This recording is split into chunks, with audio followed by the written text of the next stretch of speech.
Hello. Hello. We're recording. That's great. So no swearing or anything. I'll do your best.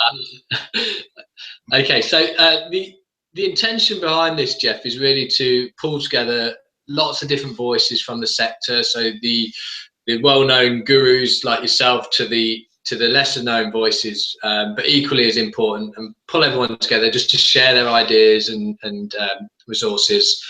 Okay. So what will happen is I will then feed this through my blog site one a week, and we'll go from there to see how it goes. So it's just about making really short, sharp, snappy, accessible vlogs, as they're called. So right. I found out.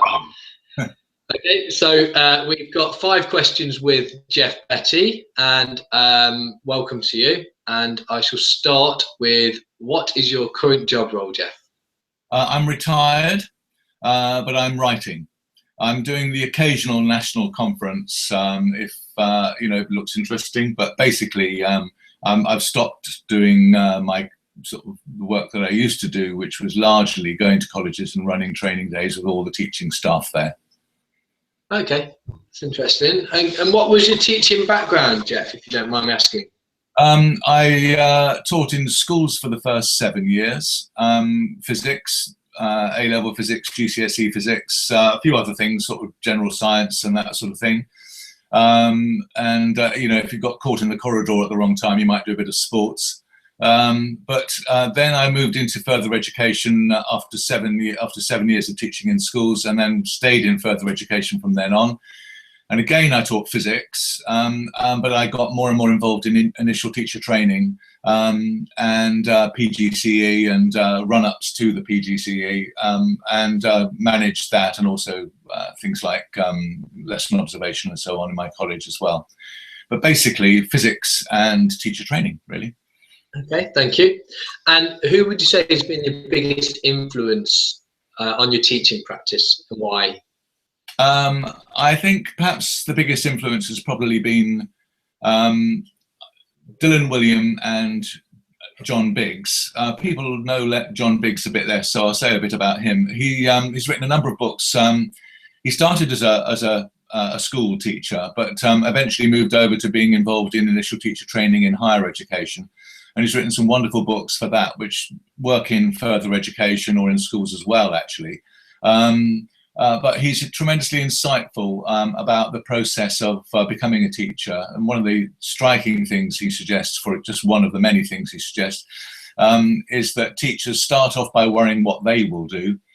That's their sort of concern, when they begin teaching. Then they start to worry about what the students will do, and they're looking for activities, that the students might do and keep them busy, and then a lot of teachers stop there, actually, and then the best teachers start thinking about what their students are thinking and what they know. And so they've moved on from worrying about what I'm doing and worrying about what the students are doing, and they've moved on to what are those students thinking, what do they know, how they conceptualize what I've taught them, and so on. And I think that there was a whole lot of really insightful things from John Biggs, and he's written his best known book probably is Quality Teaching in Higher Education, but there's lots of, and that's worth reading for anybody.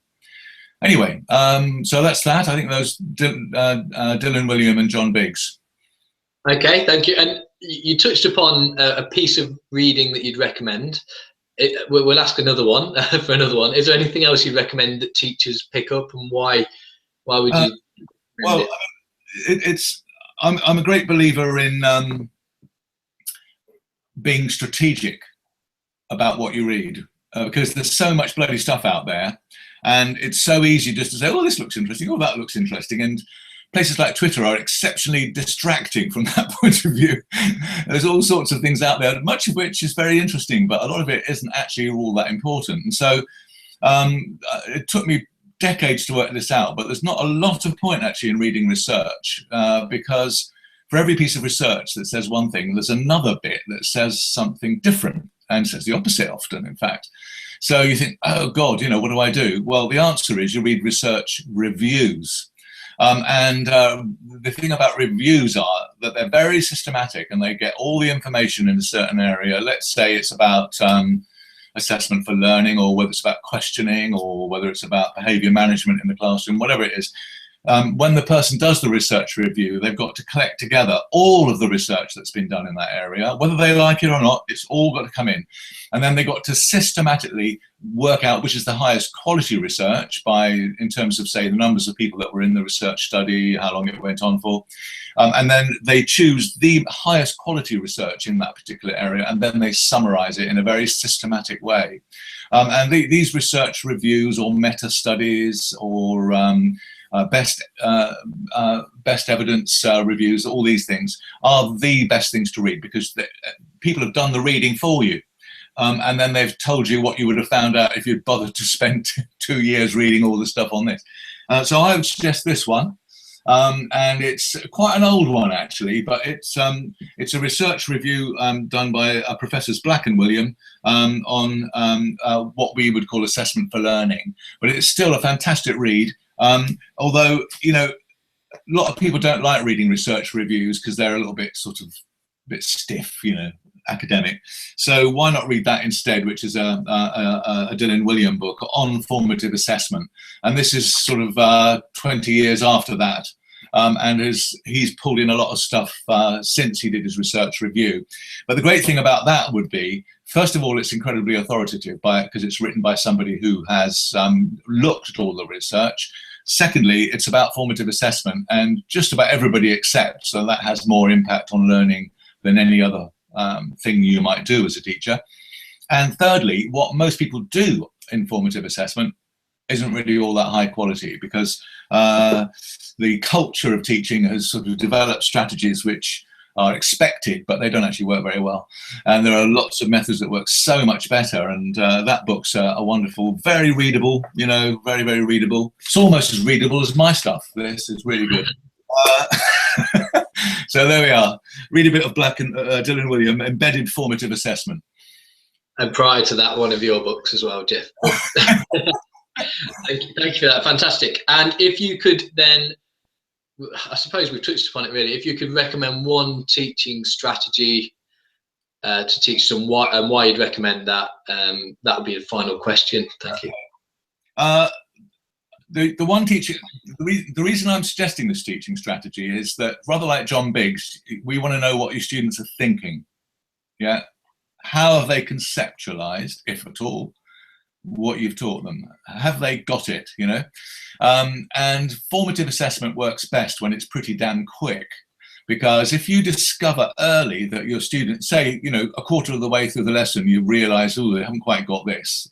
I've taught it, but, you know, they've not learned it.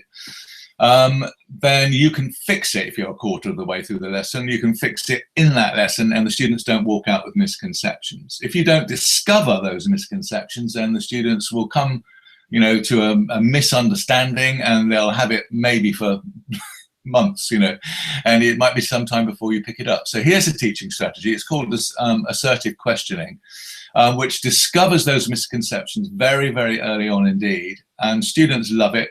It's quite skillful to use, and it's not easy to use, but it's incredibly powerful. We know it's got an exceptionally high effect size. John Hattie, Professor John Hattie, who's probably the world's expert on the relative effectiveness of various things in education, says this is the absolute top, one of the top things that a teacher can do is to get good classroom discussion going. So here we are, assertive questioning. This is how it works. You ask a thought-provoking question that's about what you've taught them, obviously, and you might ask the students to think their answer through first, and then work in pairs or threes to get their answer. Or you might just get them to work in threes straight away. But whatever, you've got groups of three, yeah. You've asked them the question, you've left them for a little bit of time, and then you say what in the first minute or so of them working out their answer to your question, or half minute, you say, anybody stuck? Anybody need more time? And if the students need more time for reasons which are coming up, they will tell you at this point, and therefore you discover the students who are having some difficulty really early on. Once a student's been left, 4 or 5 minutes to work out their answer to your question, it's got to be a deep, thought-provoking question that forces them into forming an understanding of what you've taught them. Once they've got an answer, maybe a couple of 3 minutes in now, you start getting answers back, but you do it in a way that only asks that once they get you get the answer, you're going to say thank you. You're not going to give the answer away. So you keep the answer to yourself, the proper answer, the good answer to yourself. You go to a group of 3 and you choose, the teacher chooses one person in that threesome, and they knew this was coming. You choose one person in that threesome to give their group's answer. Now, the other 2 students will be listening while this goes on, and they'll spout up if they say, "Hey, that's not what we said." So that process of choosing the student means that all students will think, "Oh God, he might choose me. Therefore, I better listen to my group work and work out what my group thinks." You get one answer back from one group and you say, "Thank you." That's all. And that's the trick. That's the magic word, because you haven't told the class whether that answer is right. You then say, "Anybody else got that answer?" Some groups will put their hands up. You know now that a lot of students think that, whatever it was, right or wrong. But some students didn't put their hand up. So you go to one of those and you say, "Okay, could you say what you," again, choosing the student, not allowing the student to self-nominate, "What did your group think then?" And you get an answer back from them. It's slightly different or completely contradictory. And then you say, "Okay, anybody agree with that answer? Anybody like to improve either of these answers? Anybody," and now you're getting a discussion and you're saying, "Hang on, some of us are saying this, some of us are saying that. Who's right? How do we know?" And the class start talking to you. Now, why do you do it in this weird way? The reason is you've got a little window into their heads. You're finding out what they believe, why they believe it. You're finding out, you're getting all of the students forming an understanding, and you know what that understanding is. In fact, you know the various understandings that the students have produced. At the end of the class discussion, and you can get the class to argue with each other and themselves, and they can get quite heated actually, and they really enjoy it because they don't know what the answer is. They're curious, "Oh God, some of us think this, some of us think that. One of us got to be wrong." They're curious about what the answer is.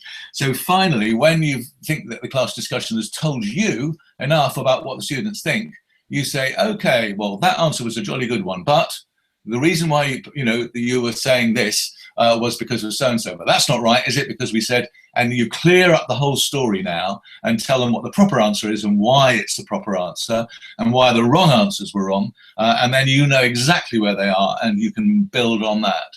It takes time, but it saves more time than it takes because you're only teaching at the rate they're learning. And you're finding the errors and the omissions and the misconceptions of students learning while they're making them and fixing them before they get too embedded, they get too confident in their misconceptions. So that's assertive questioning. It's in both my books, and there are other highly interactive, highly participatory questioning strategies. But compare that to the standard thing of asking a question, students put their hand up, you choose somebody who's confident, of course, because they wouldn't have put their hand up otherwise. They give you an answer, you say yes. Nowhere near as much participation there. You don't discover what the misconceptions are. You've got no hope of putting those right. So much more powerful, but less people do it, which is potty, and we need to put that right. Brilliant. Thank you very much for your time. I really appreciate it. And this will go on to my YouTube channel, but be fed through my blog. So your video, along with many others that I hope you watch, will be on there. And I hope you enjoy your retirement, Geoff. Don't feel particularly retired at the moment because I want to do a new edition of evidence-based teaching. So I think that will keep you very busy. Okay, you take care then. Thank you very much for your time. Okay, Dan. Bye.